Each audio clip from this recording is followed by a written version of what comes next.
আসসালামু আলাইকুম রহমতুল্লাহ। তো অনেকদিন পরে আমার হাঁসের ঘরটাকে পরিষ্কার করলাম আজকে। তো তার মধ্যে যে মেডিসিনগুলো আমি এবছর ইউজ করছি সেই জন্য সেগুলো সম্বন্ধে একটু বলবো।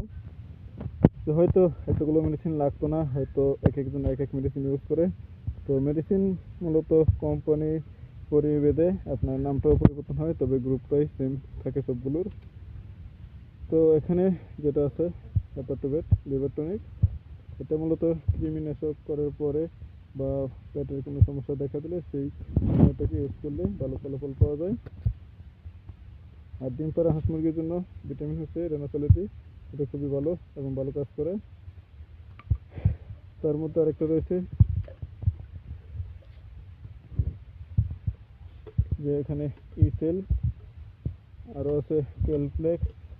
ক্যালপ্লেক্স এখানে যে ক্যালপ্লেক্স ক্যালসিয়ামের জন্য খুবই ভালো কাজ করে। এটা সেলি, এটাও ইসেলের বা ভিটামিন ই সমৃদ্ধ, তো এটাও ভালো কাজ করে ডিম পাড়া হাঁস মুরগির জন্য। আরেকটা হচ্ছে যে সিবাক্সবেট, এটা সিপ্রোফ্লক্সাসিন, এটা ঠান্ডা এবং ঠান্ডাজনিত ব্যাকটেরিয়াজনিত কোনো সমস্যা হলে, বিশেষ করে সবুজ পাতলা পায়খানা, চোনা পায়খানা, গাম্বুরু বা আরও অনেক, এখানে সব কিছু লেখা আছে এর মধ্যে। তো এই সমস্ত রোগের জন্য ভালো কাজ করে সিবাক্সবেট। এটা একটা ভিটামিন।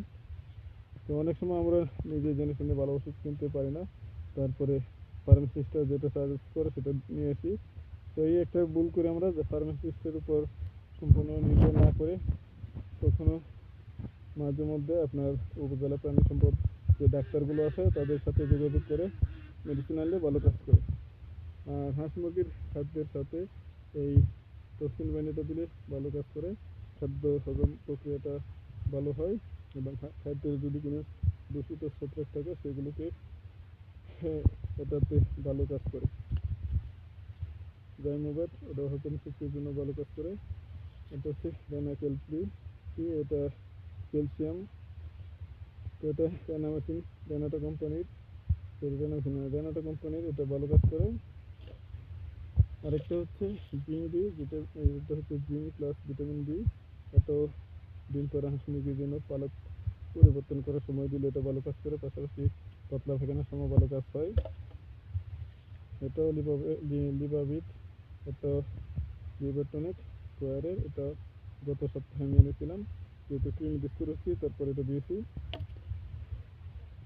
এই সেল রেনাজাম, একটা আরেকটা জিনিস, এই যে